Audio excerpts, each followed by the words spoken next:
Father, we come before you today with humility in our hearts and thankfulness, Lord, that this organization exists and that we recognize your word, we recognize you, and we recognize the principles espoused by you and your word as the keys to good government. Help us never lose sight of that and help us to understand those principles and how they apply biblical principles to public policy. Help us to be able to persuade our neighbors and our families and our friends, particularly at this time as friends and family gather together. Lord, we have serious problems that face this nation. I'm just thankful, Lord, that JT is here to talk about the schools, his classes, and what he does there. We just ultimately ask your blessings on all that we do. Pray that we'd have discernment, Lord, and pray that you'd lead us and guide us and grant unto us wisdom to know how to conduct our lives, to honor you in all that we do. In Jesus' name, amen. Amen. Teaching the colors, salute, pledge. I pledge allegiance to the flag of the United States of America and to the republic for which it stands, one nation under God, indivisible, with liberty and justice for all. Okay, we're going to get right into the program, and I'm so pleased to have JT here, Dr. James Taylor, and I think only recently you've been teaching in public schools, is that right? Well, I taught in Texas before, but just recently back again in the public, so it's been about 5 years. So you've taught internationally in another nation. More internationally. Okay. Yeah, I was so pleased that you were teaching in public schools because you were so well fitted for that. And then when we talked a month ago about Thanksgiving, and I realized you're telling public schools about the Pilgrims, about the actual Pilgrims, which is 100% biblical and Christian. And I just was excited. So pleased to have him here. By the way, he has books with him. He's written a couple of books. I'd encourage you to buy those, and I think you can buy them. Do you have a little credit card reader? I haven't updated mine, but okay. My approach is we have a credit card reader, so if you want to get a book, Susan will take your money to OCPAC, and then we're going to write James a check at the end for any books you buy from us, so you can use your credit cards for that. So, yeah, a big topic. I harp on, it drives me nuts, but when I have children, I marry someone and we have children. Those are my children. They're not your children. And no one has the right to take money out of my pocket and tell me that I have to let you teach my children, whether you're a Christian or whatever you are. They're mine, and God has ordained me to raise those children and educate them. And so if you're going to take money out of my pocket and you want to be moral about it, you got to give it back to me when it's time for me to hire somebody to help me train those children. So whether you call it educational choice or whatever, that's a big deal to me. But I'm excited about having James here, who at least for all the Christian parents, those children in his classrooms are at least getting a dose of rationality, sanity, and logic. And so James, let's give James Taylor a big OCPAC applause.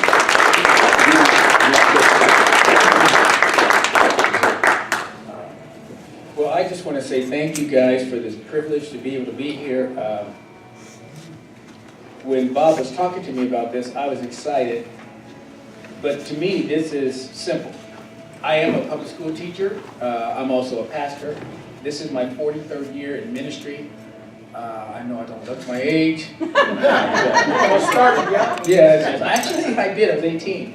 But anyway, I love what I do. I love preaching and teaching. It's the same thing. It's just their audience is different. So I just love what I do, and I have compassion for what I do. And as Bob and I were talking, and we were talking about Thanksgiving and the things that we talk about, the things that need to be said, the Pilgrims story is an incredible story, but yet most people are unfamiliar with the story. And so here's what we know about Thanksgiving. We know that the Pilgrims and the Puritans, they were struggling in their land, and they were religiously persecuted, and so they came with fortitude and determination to come to America. They got here and didn't know how to grow anything, and if it wasn't for the Native Americans, they'd have all died. And so we have Thanksgiving and thank you, Jesus. Well, that's, that's a nice story, but they've left out a boatload of stuff that makes the story the story. And so what you need to be aware of, the Pilgrims came here in 1620. But their story actually gets started 2,000 years ago. Now, we'll come to that in just a moment. But let's look at something. Most of you probably may be aware of this boat. It's called the Mayflower. Now, do you know that there was another ship that was set to sail with the Mayflower? Do you know, anyone know what the name of this? The Speedwell. Both of those ships were set to go sail. Now, let's just talk a little bit about the Pilgrims for just a moment before we go into some other stuff here. The religious persecution that they were going through caused them to try to leave England. They were being persecuted for their faith, and they were trying to leave England. They hired a Dutch captain to take them on a ship to leave England and come to America. Well, the Dutch captain was double dipping, and he betrayed them, and the authorities said, hey, if you turn over the Pilgrims, guess what? You get to keep the money. Well, that's pretty much a no-brainer. So he turned over the Pilgrims. They get arrested. They get put in jail. But you would think that that would cause them to say, I'm leaving this. This is obviously not what God wants. But that's not what they said. They were determined. So they come up with plan number 2 because they learned from plan number 1 who they can trust and who they can not to trust. So they decided to do a plan that would split up the men and from the women and children, so that they'd have a better chance because they were being watched. The men were being watched, they knew they were being watched, and so they were trying to protect themselves and their families. So they meet up again, and the men actually are on the boat, but the women have all the money and the children. The women are on a raft, and they're trying to get to the men and get their day, but the problem was the women got there a day early. Well, they end up on a reef, and they can't get off, and now the people with guns are coming towards them. Well, the men are on the boat, and they're trying to figure out what they're going to do, and they're mortified because there's nothing they can do. So the captain of the boat realizes, this second ship, that if he gets captured, they're going to take him prisoner, and they're going to take his ship, and he's not even going to be able to make a living. So he gives the command, you're going to have to make the sacrifice. And they take off, and they go into the sea. While they're in the North Sea, no sooner did they hit the sea, than the worst storm of that time hit the land. And these folks are in a situation where they cannot possibly survive. The water's coming in, the water's coming in, and the water's coming in, and they are just mortified. They're in this storm for over 2 weeks. During this time, while they're in this water for 2 weeks, the captain comes in and says, hey, I know you guys are Christians. It's about time to meet your maker. You better make sure everything's good because we're about to go meet him. Well, these pilgrims in the midst of this, these men, they did what they normally do, and they hit their knees, and they said, Lord, even in the midst of this, you can still save us. And no sooner had they finished their prayer, most people would say that's a coincidence. All of a sudden, the storm subsides. It's almost like when Jesus said, peace, be still. The storm subsides, and they end up in Norway. Well, they're away from their family. It's literally for 1 year. They're away from their families for 1 year. It took them that long to get their family with them, and they end up in Holland, where they start their family and they're doing things there. While they're in Holland, they are having a difficult time because, well, the people aren't too happy with them being there. So they start a printing press because their goal was, one of the things that the Pilgrims wanted to do actually was to go back to England. They wanted to go to a place where they can learn and make a difference, and then actually come back and change England. That's what their goal, one of their goals was. Well, that never materialized. But so they're trying to do this with a printing press. Well, they find out about the printing press, they shot the printing press down, and that was it. That was like their internet of the day, and that was done. The Pilgrims now are trying to figure out what they're going to do.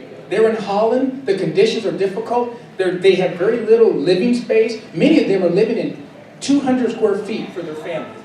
Now think about that, that's the size of a bedroom, and not a very big one. They're in that little bit. So they're trying to get out of this land so they can come to America. While they're in the midst of this, their pastor, John Robinson, is a very powerful man of God. Now, William Bradford is the one we always hear about. But John was their pastor, very powerful man, and they decide that they're going to come to America. They hire 2 ships, one called the Mayflower, another one called the Speedwell. No sooner had they got their families on the boats, they get out a little bit, and all of a sudden the Speedwell ends up springing a leak. And they got to turn around, so now here's another opportunity for them to be captured again. And it wasn't good. So they come back, and now John Robinson is speaking to all of his family and congregants, and he says, we still need to go. I'm going to stay back, and you go. Now, can you imagine? I can't imagine sending my wife off to a country not knowing if I'll ever see her again. But that's what they did. And so they have the boats and the Mayflower. No, let me just say something about this boat. This boat was not made to travel the Atlantic Ocean. It was a wine ship. They just went from port to port delivering wine. That's what it was. So they converted it, and it was a small boat. In fact, if you go out to Massachusetts, you can actually see a replica of this. And it's a small boat. It's not very big of a boat. And there's nothing to protect the waters and the storms from coming over the boat and falling down into the bottom. Now, we think that, we got this nice space, we can do stuff, but you want to know, down underneath here, it was 4.5 feet high. 4.5 feet high. I'm 6 foot. That would not have been comfortable. Okay? That's what they were, for 66 days. With water coming in, the cold, because they were delayed by a month, and so they were hitting like the heart of the winter, cold time. You're talking about every single thing that could possibly go wrong for these folks, and it went wrong. Now, while they're in the midst of bouncing back and forth, sometimes at a 45-degree angle, bouncing back and forth, they're getting to a point where they're realizing, we're going to be coming to this land, and you understand, the Pilgrims weren't the only ones on this boat. There were merchants that were there. They were going there for their businesses, etc. This wasn't the Pilgrims, but there were others there. They get to before they get to the land, they decide, wait a second, we have got to come up with some kind of government when we get there. So, most of you are familiar with what's called the Mayflower Compact. Now, the Mayflower Compact was an agreement that they made, and this, I just took a picture of this. This hangs on my wall at my classroom, and I make reference to it on a regular basis to my kids. Now, when you look at this, this was nothing more than an agreement that said everything will be in common. Every house will be a common house. Every building will be a common building. Everything will be done in common. Now, the question is, everybody, and they like this, but the Pilgrims got this from 2,000 years ago. Here's where they get it from. The book of Acts, chapter 2. Now, you know the story of the church coming into existence in Acts chapter 2. When the church came into existence, there were over 3,000 people who made decisions for Christ. Probably more than that because they only counted the men. But there was at least 3,000 people who made decisions to follow Christ from all over the world. As they made the decision to follow Christ, people to understand this passage of scripture here, it reads like this. And all those who had believed were together and had all things in common, and they began selling their property and possessions and were sharing them with all as anyone might have need. This is the basis of this document. Because they wanted everything to be in common. And they think that they are doing the will of God. They honestly do. They believe this is God's will. Now, the problem with this concept here is that this was taken out of context. Context is everything. What has happened to the church has come into existence, 3,000 strong, the first day of its existence. Those were Jewish people. Now, in the Jewish culture, the most important building was this, the synagogue. All of life revolved around the synagogue. Do you know what was in the synagogue? The genealogies. Your connection to your past was in the genealogy. Now, you've got 3,000 Jews who are no longer connected to their genealogy because guess what happened to them? They were kicked out of the synagogue, which means they no longer have a connection to their past that they can get to. Now, let's say I was working for Charlie, and Charlie was a good Jewish man, and he realizes I'm now a Christian, Charlie's going to say, hasta la vista, baby. You're not working with me. So now you have thousands of people who have no connection to their past and now are unemployed. Thus, oh, I hit the wrong button there. Thus, this passage of Scripture comes into context. Now you understand what's happening. Now please note, this was voluntary. This, well, I'm guessing, let's see here. Did I put it here? No, I didn't. All right. This is voluntary, and going back to this one, I think it is, was mandatory. That is a big difference. And the results were very different. Because when you get to this mandatory thing, now this is voluntary, you didn't have to sell everything you had, but you had people that were wealthy and they had businesses and things, and so they sold things so they could help their fellow brothers in Christ now because they didn't have anything. That's why they did that. So they get on the Mayflower.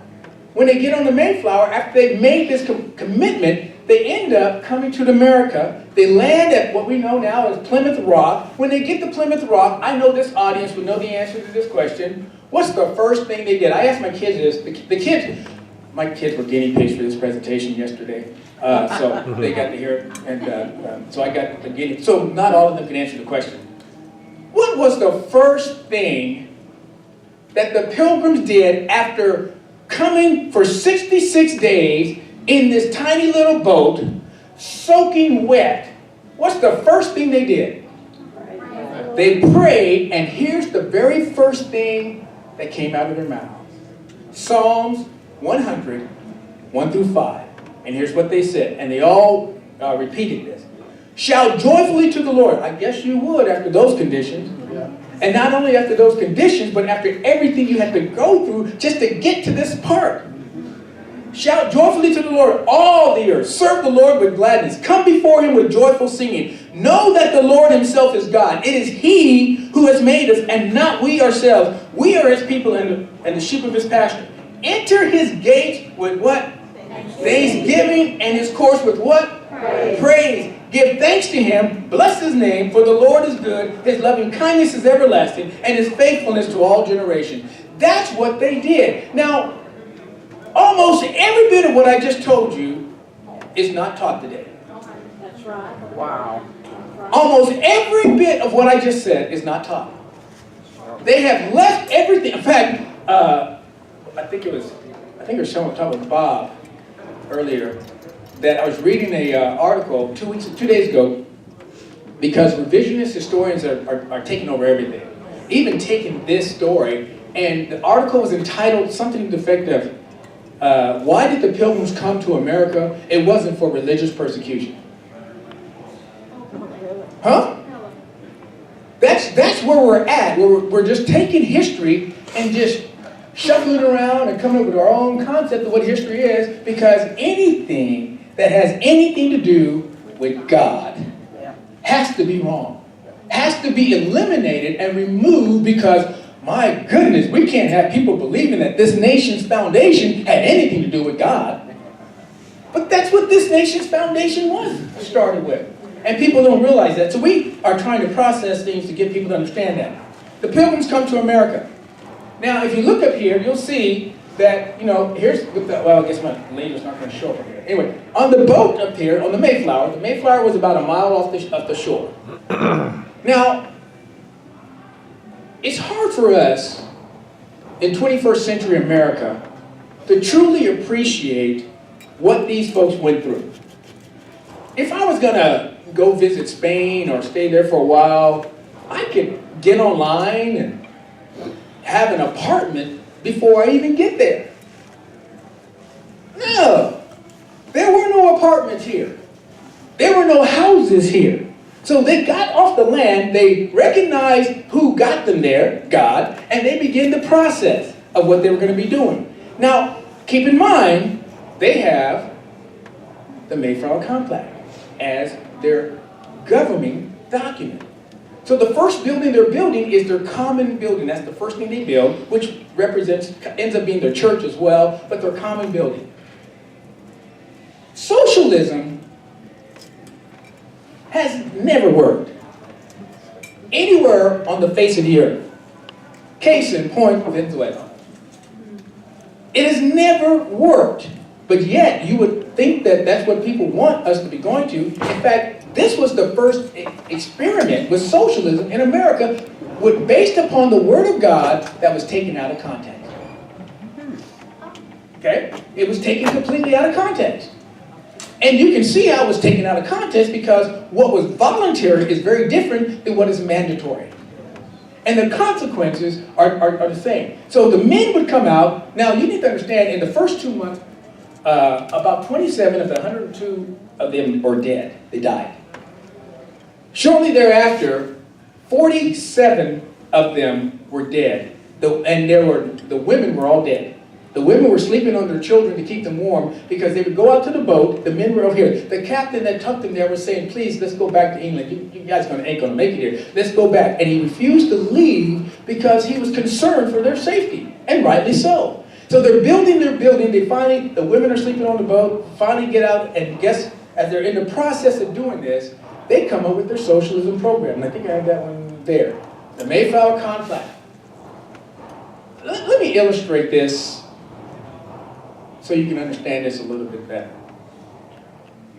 Let's say this group decides that we're going to do the Mayflower Compact, and everything that we do is community.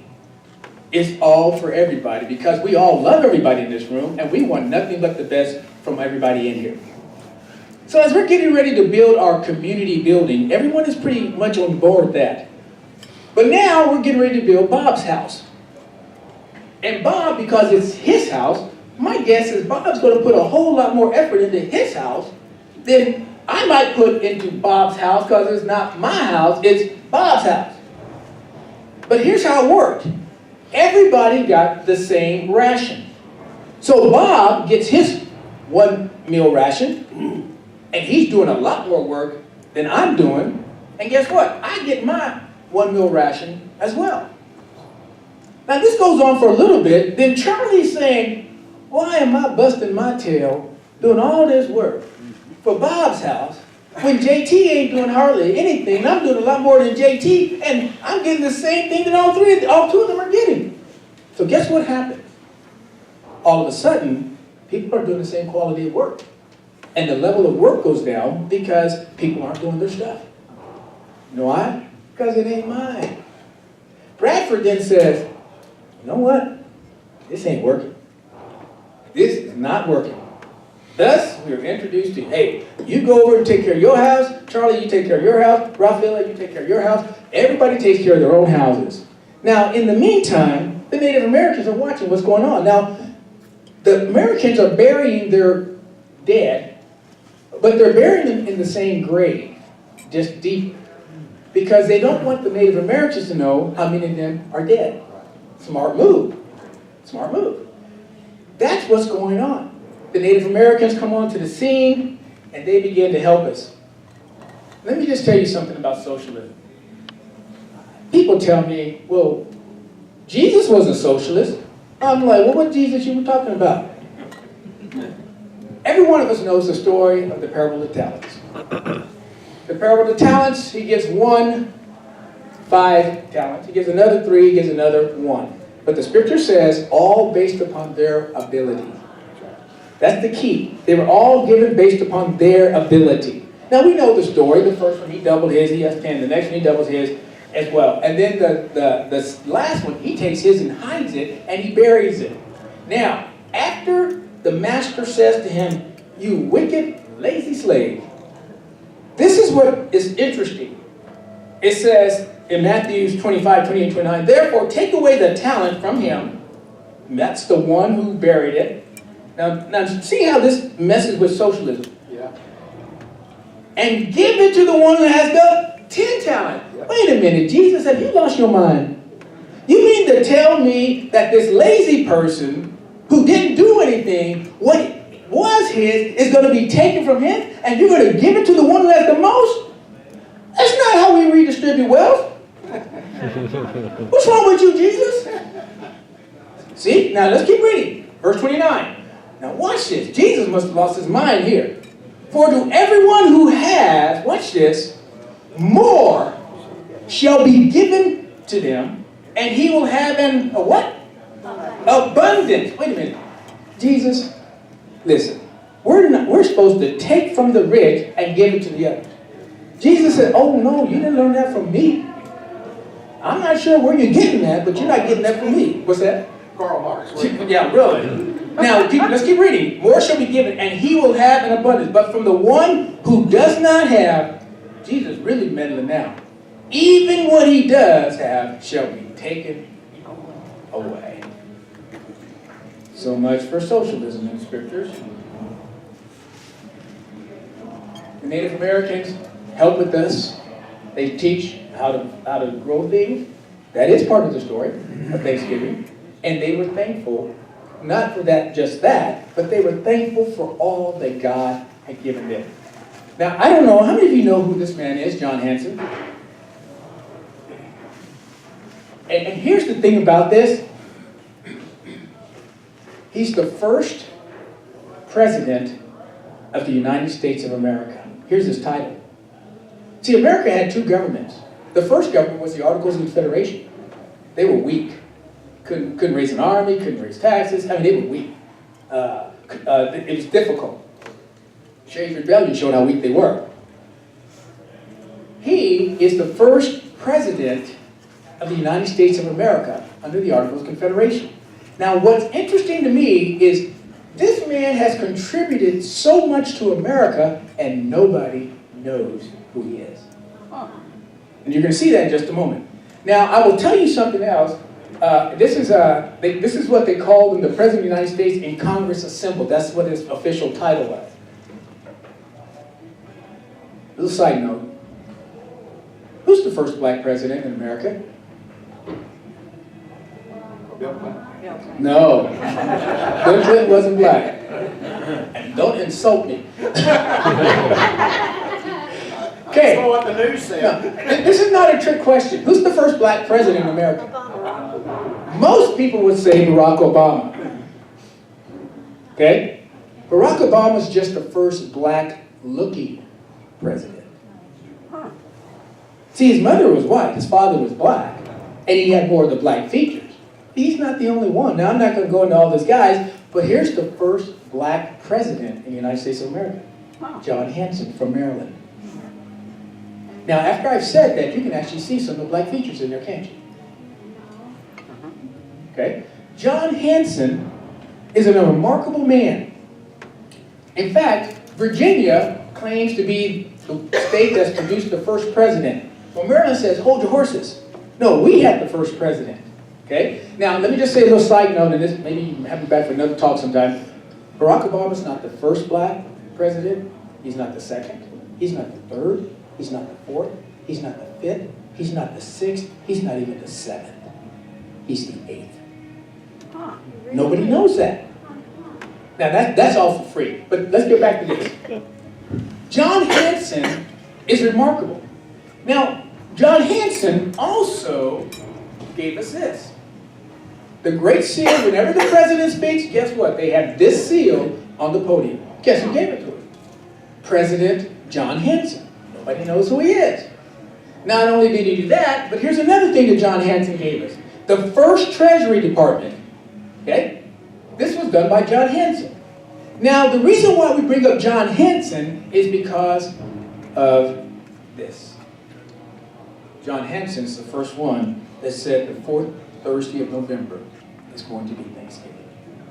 Now, isn't that interesting? We're going to be celebrating that tomorrow, and nobody's ever heard of this man. What a crying shame. Now, let me just tell you something else about who's the only president that was ever unanimously elected to be president? George Washington's the second. This is the first. George Washington even voted for him. See, nobody knows that. That's history. But nobody knows it. Well, my class does. Now, let me just tell you a little bit about this man. I'm going to just read about him. Listen to this man, what they said about him during his day. It is doubtful if there has ever lived on this side of the Atlantic, and that's incredible to say that. You think of people like Ben Franklin, Thomas Jefferson, George Washington, and the list goes on and on and on. On this side of the Atlantic, a nobler character or shrewder statesman, one would search in vain to find a more powerful personage or a more aggressive leader in the annals of American history, and it is extremely doubtful if there has ever lived in any age since the advent of civilization. Now that's saying a lot. A man with a keener grasp of or a deeper insight into such democratic ideals as are essential to the promotion of personal liberty and the extension of human happiness, and he was firm in his opinion that the people of America were capable of ruling themselves without the aid of a king, and nobody knows it.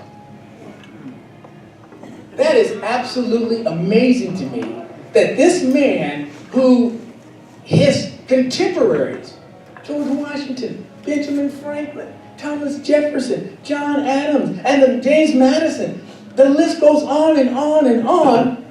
This is what they say about this man, and nobody knows he exists. Yet we're going to be feasting tomorrow, and part of that's because of what he said, and established Thanksgiving. Don't you think we ought to know this? Yes. Don't you think that our children need to know this? Yes. Well, my children do at my school, the kids that I get to teach. They know about these people. They know this. Tomorrow is Thanksgiving, and I just want to wish everyone a happy, blessed, and wonderful Thanksgiving. Thank you guys for the time. If you have questions, I'll stay up here and answer them. I do have a couple of things over here. My book is Biblical, Not Political, How to Line Up Candidates Biblically. This one here is, that was the book. That's what that is. That's up there. And then these are DVDs. One is A Pebble in Your Shoe, Why I'm a Republican. This basically traces the history of black voters. From history, it shows how blacks used to vote 100% Republican. Now they vote about 93% Democrat. And let me just tell you, you know who started the problem first? Republicans. Yeah, Republican history got some mess they got to clean up every now and then. But and this one is, have we gone too far? This is actually a video version of the book in some ways. This doesn't have the immigration stuff that this has. But you're welcome to those. Normally this stuff is $20, but since I'm here, we'll do it for 10 if you want one of those. Those are over there. But I thank you for your time, and if you have any questions, I'll attempt to answer. Yes, sir. Yeah, let me give you the mic here, sorry. Charlie, and we'll pass the mic around today. I actually have two. First, what blood quantum amount of black does he have in him? He's half. Half. Okay. Yeah, he's got a lot of black in him. Okay. Then second is, I would like your opinion of your, first, how many students do you have? I have about 100 students. Okay, They all so that's show a up. large lecture class? Not all at one time. My largest is at 28. Okay, multiple classes through the day. Evaluate for us the attitude of your class as you're teaching with JT. What, are they excited about it? Are they? This stuff here, Yeah. this was like, here's the question. Well, they call me Mr., that's their term of respect. They said, Mr., how come we never heard this before? I said, that's the $1 million question. Yeah, so they were eager to learn it. Yeah. So, because they're not being taught this stuff. They're just. Right. I mean, this is a very educated audience, but most of you didn't know who John Yeah, Hanson. I did, yeah. No. John Hanson didn't come over from the Mayflower. No, he'd have been really old. Yeah. Yes, ma'am. Yeah. One more if I could here. And there is I just read about it in yesterday's paper, but on Sunday evenings between 8 and 9, there is a statewide, for lack of knowing for sure, chat room primarily of teachers. Huh. And they are communicating with one another. And I would say the majority of this is helping to inspire one another to be good teachers.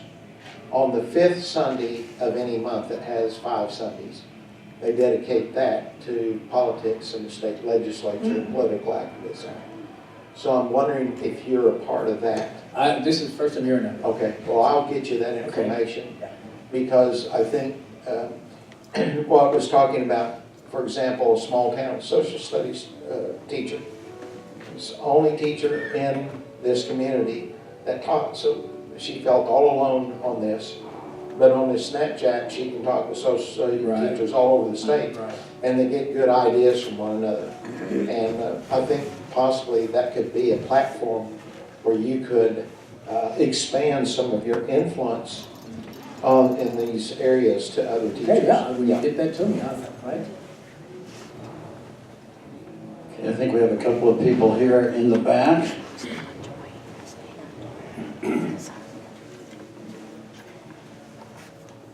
Dr. Taylor, my name is Renelle, Just JT. and I thank you so much for showing us this information.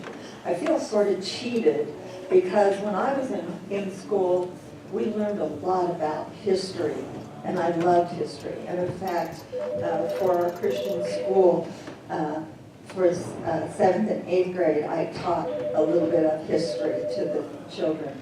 But I knew nothing about this, even when I was going to school. So I feel kind of like cheated out of some of the history that I could have had, and they didn't tell us. Well, my only response is join the club. I mean, I wasn't taught this stuff. You can Google what I just said. You can Google it.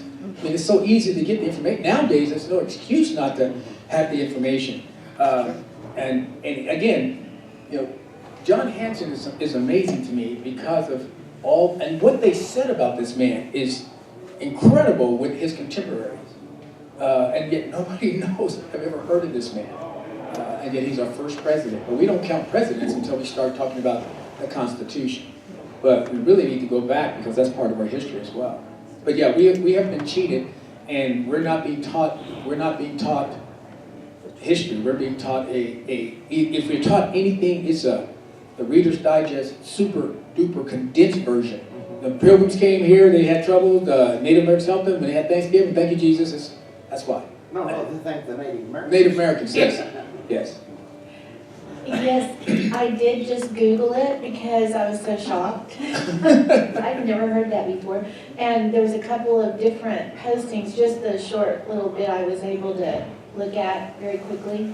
And one guy's contending it, and the next one is saying something about a free man. Yeah, he was called a Moor. Back then, there are terms that are used today, well, not today, but back then the term was Moor, M-O-O-R. That was a person who was, mulatto, meaning part black, part white. And so that's the term that they use. He was a mulatto, he was a Moor, is what they were called. And they used the term mulatto. We don't hear that too much anymore. That's part black, part white. And so that was a term that was used as well. How was he elected, JP? Oh, he was elected unanimously. But by what was the process? Who elected him? But the Congress did. There was only one branch of government. That was the legislative branch. They didn't have a judiciary, although there's a good reason why they should don't.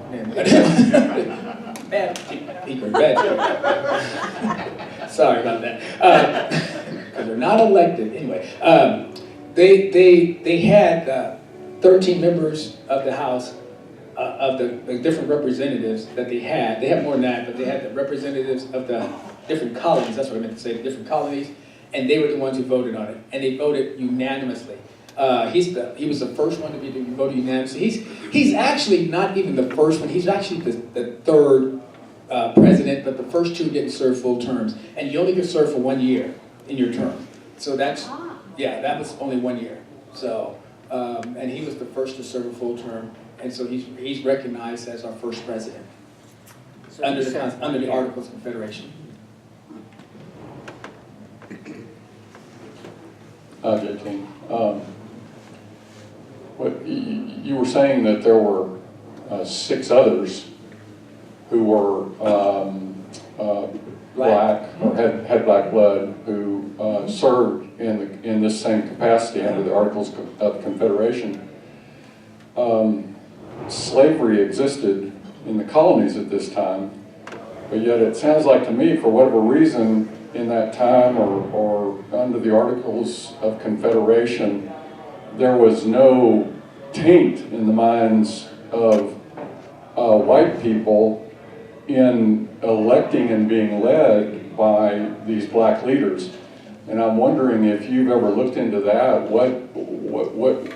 What do you see in this lesson here? There was still taint. There was still taint. What was different was he could pass for white, if that makes sense. That I have part Cherokee in me, but I don't have any papers or number, and it won't get one. They kicked out all the freedmen, which were blacks, and so it doesn't matter. I mean, I'm fine with that, but it's still part of my heritage, and I don't, I'm not going to be like Elizabeth Warren. And it's from my mom's family. They're from South Carolina. My grandfather was half black and half Cherokee, and but we have no papers because if you know American history, you did not acknowledge you were Native American during that time, and so it was like a double whammy, being black and Native American at the same time. Not yet, okay? But there was tainting going on back there, but because he looked, the previous presidents, they looked white. And so because of that, they could pass for that. And so I'll give you one of the other ones that people don't realize was Abraham Lincoln. Abraham Lincoln's, you know what Abraham Lincoln's nickname was? Not just Honest Abe. Okay? Abraham Africanus. I mean, that's just one of them. Because Tom is said to be Abraham Lincoln's father. That would be a bigger miracle than what happened with Mary, with Jesus. Because he had gotten sick, and because of that, he ended up having some issues, and he was castrated. And so Thomas could not be his father. Just not possible, unless there was an immaculate conception, and there was only one need for one of those. And so Abraham's mother was Ethiopian, and his father was mulatto. And he was adopted by their family, but he looked white. Okay, that's what his nickname was, Abraham Africanus. But everybody knows his nickname is Honest Abe. That was one of them, but that wasn't his only nickname. And so there's animosity back then, but if you could pass, then it's okay. I got relatives that could pass for white, and I don't know how you say this so it sounds right. My wife and I were talking about this just the other day, that the lighter your skin as a black person, the more acceptance you have. Okay, I don't know how to say that so it sounds right. I'm not being prejudiced or anything, I'm just telling you reality. Amongst white people? Even amongst blacks. Blacks have a tendency to do the same. It's kind of a weird deal. The lighter your skin, the more acceptance in not just in American culture, but even in the black community as well. That's a fact. Against the black? Yeah. Yes, sir. I have to hold the mic in the air so it doesn't screw on it, yes. What role does Squanto play in Thanksgiving? I've heard about him, but I don't really fully understand what's going on. I can't honestly answer that question intelligently, so I can get the information, but I can't answer that intelligently. I can tell you something. When I Okay. lived in Singapore yesterday. By the way, when I was in Singapore, I was in a bus with one of my companions there, and who was a native Singaporean. And I noticed all these women with umbrellas, and she said, well, they don't like their skin to tan because then they think they're an outdoor worker. So they walk around with umbrellas, and I thought that was interesting because it was American. I always was proud of my tans. And the darker I was, the I thought I looked better, so it's interesting. In my Sunday school class yesterday, our teacher taught us, and part of it was about Squanto, and he was kidnapped twice. The first time he was taken to England, he was well treated, but they kind of looked at him as, look, he's a novelty, and everybody would kind of check him out. And while he was there, they taught him English. And then they sent him back to America, and then he got kidnapped again. I think it was from, went to Newfoundland, I think, or Norway, I may be forgetting. But anyway, when he came, they sent him back, so he was the one that was there and approached the Pilgrims, and they were shocked because he spoke perfect English, and he was able to help them and communicate between the Pilgrims and the other tribes. So he really was a hero, and it was kind of a miraculous God thing that all that happened, and he was placed right there to help the Pilgrims. He was a Christian too, Squanto was. The monks had Christianized him and taught him in English. We have a real expert with us here in Ralph Bullard. He might tell us the influence of Squanto on the first Thanksgiving. Ralph?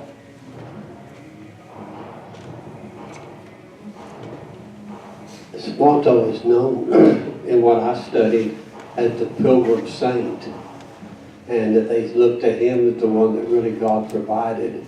And the teacher just described the ordeal he had, and it looked like God intended him to end up back in America because it was quite unorthodox what he got captured, taken, sold, brought back. He was just a critical person at the right time in the right place. So if you haven't read Squanto, there's quite a bit about him. You might check him out. He's quite interesting Indian. I wanted to say one word while I got the mic. My wife says I'll talk too much, but she's not here today. So I'm going to go ahead and mention, you saw the picture of the Mayflower ship. Mayflower 2 sat there at the harbor of Plymouth so long that the hull began to rot. And so over a year ago, they had to tow the boat back to England, back to the place where it was built to start with. And of course, this was a replica Right. of the one that they had for so long. But they took it back to England, and it is to be back in time for 2020. Now, 2020 is an important date. That's what I wanted to mention. That's 16/20/2020. And it's going to be a huge celebration in Plymouth. Matter of fact, I just learned this week, I was back there this week for always have a meeting back there during Thanksgiving, for Thanksgiving, and said that the ship will be back, and their plans are they're going to let it sail under full sails. Really? Not getting back. I don't know how they will get back. They'll probably tow it back. But when it gets to Plymouth Harbor, they're going to let it on 2020. They're going to sail it around the harbor, and people who have small sailboats can follow it. Just hearing it described made chills down my back to be able to see that. 2020. I'll get some literature for the group here promoting 2020. It's going to be a big celebration. One of the biggest in America, probably. That's cool. Yeah, that's really good. Is this the original or the replica? That was the replica. For those of you who may not know, Ralph is on the board of directors of the Plymouth Rock Foundation, headed up by Dr. Paul Jaley, who has been, not at OCPAC, but at one of the Clouds Over America meetings here. And one of the foremost authorities alive today, historians alive today on that time period.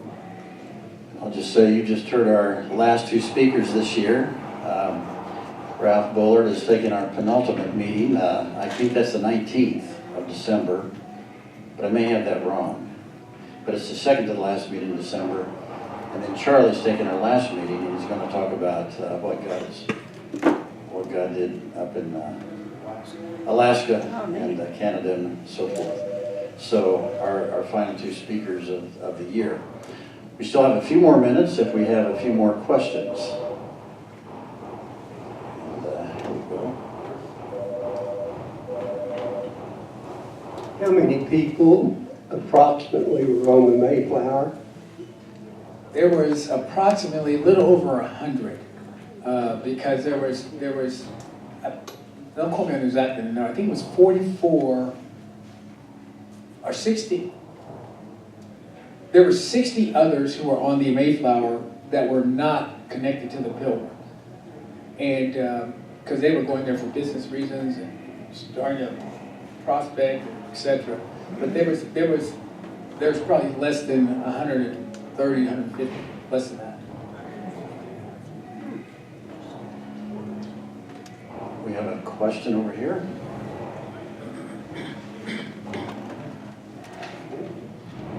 JT, I think it's wonderful you're able to teach this in the public schools. It certainly needs to be taught. I was just curious, have you had any opposition from parents or school officials? No. What happens is, are you guys familiar with the movie Monumental? Yes. Okay. Well, one of the films that I get parent permission, first day of school, that's one of the films that I get their parents' permission to show. Monumental is all about the Pilgrims' struggle, or how they got here, and they're learning that from that video of the movie. And so every one of my parents signed permission that they want, that they can have their kids to watch this video. So the parents know what, and I explain what the video's about, whatnot. And see, that's the deal. Here's the deal. I'm not going to change history and say, oh, the Bible had nothing to do with it. I'm not going to change that. That's what it is, and that's just the way it works. And so, no, there hasn't been opposition. The parents know, the leadership know. I mean, I just do this stuff. I'm up for it. I'm fine. So if I want to teach students that they are completely devoid of divine origins, do I have to get parents to sign that? No, they just do that all the time. No, it's just. If I want to teach this is why I teach history, and this is why I teach 8th grade history. Here's why. Teaching, if I were in the high school level, I start at Reconstruction and go forward. But I start at the colonists and go to the Civil War, Reconstruction. I go at the heart of the Christian development of this nation. That's why I like this level, because it's, you know, you can be mad at me for saying this is what they did, but this is what they did. I mean, you can try to change history, but that doesn't work with me. Amen. Amen. We need you to do teacher training. Well, they won't have me do teacher training. I'm too bad. Are there any students in your class who are completely shocked when they begin learning this? They all are. In fact, what's interesting, we have guest speakers come to our school, and they speak to our kids, my 8th grade class, and they like to try to trick the speakers. Like Tom Cole was there, Congressman Cole was there one day, and they asked him, who's the first black president? And he says, Barack Obama. And they said, no, John Hanson. And so they do stuff. So I know that they're at least learning some of this stuff that, you know, is out there. So it's kind of funny. And so I have to tell the guys, don't try to put them on the spot. You know, just ask different questions. Now, did you feel bad about Tom Cole being publicly embarrassed in the classroom? He wasn't embarrassed. It takes a lot to embarrass Cole. But I just, the kids were good. They were good. And when Tom was here, he actually did a good job speaking to the kids. I was very impressed with how he did. And I told him that, as a politician, but I'm still running against him. So what school do you teach? I teach at Roosevelt Middle School in Oklahoma City Public Schools. And so where is that? It is off of, you can actually see I-44 and 44th Street. It's on the west side. It's, I guess 44th and, I don't know what that north-south street is. It's west of May, a mile west of May. You can see it from 44, right? Yeah, you can see it from 44. Kind of up on the hill. Portland if it's mile west. Well, it's not quite a mile then. It's just east of I-35. Literally. Close to Old Triple C. Oh, yes, north of Triple C. About 2 miles. About a couple miles. So are the parents involved very much? I know a lot of like parent-teacher conferences, sometimes they don't show up. Do you have a lot of parental involvement? I would love to say yes, but our school is inner city, and we have 85% Hispanic population, and many of our kids' parents have multiple jobs, and so it's difficult for some of them to be there. We were really excited that we had about 25% of our parents show up for our parent conference this time. So for us, we were excited. You go up north, well, here in Edmond area is probably a lot higher, but we were excited for that. We need to close, Yes. but I do want to ask, are you able to minister to all the parents? I'm not sure. Have you seen have you had any political or spiritual impact in parents' lives because of what? I have not seen anything. I don't know if the kids go home and talk to their parents about it or not. They Let's give a big OPAC. Thank you guys very much. Next 22 bonds, everybody from the table, thank you all for starting. And Charlie, would you, hang on. Oh, yes, if you're not an OPAC member, you say Joseph. Has it pulled up online, so they can also just go straight online to subscribe to. Okay, so Joseph has some online, were you subscribed to the email list or? I'll have it on here and put it on the table. If anybody does not currently receive the OPAC weekly email so you can get notice of awesome meetings like this before they happen, this will be on the table for a while. If you'd like to put your name and email in there, you'll get those. No, you can't join that. You gotta see Susan to join, but you can get on the email list and not join, but we'd rather you join, of course. Okay, so see Susan, and I think Susan, you're manning the table, collecting the money. Yes. And so we will adjourn next week. It's Dr. P. Andrew Sandlin, who will be talking about the Christian Foundations of Politics. That's not the exact title. If you get the email, you'll see the title in the email, but that's sort of what it is.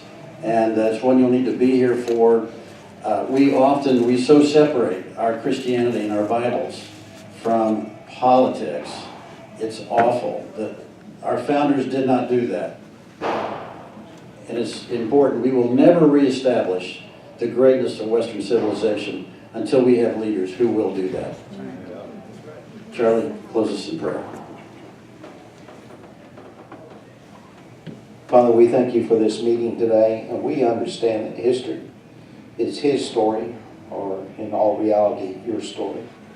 It's your account of the dealing with mankind from the beginning to the end. And we're all part of a history at this moment in our time. We thank you for this information that we've received today. I hope we'll meditate upon it, and I hope we'll take this and try to stir an interest in others with this very information that we have received today.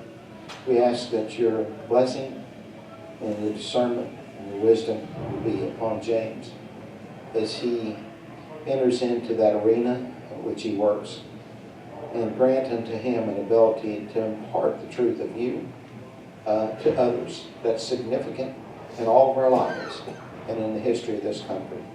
We just ask your blessings upon him mightily. We ask that we'd be able to retain these things, Lord. Bring them back to our remembrance from time to time as we need them.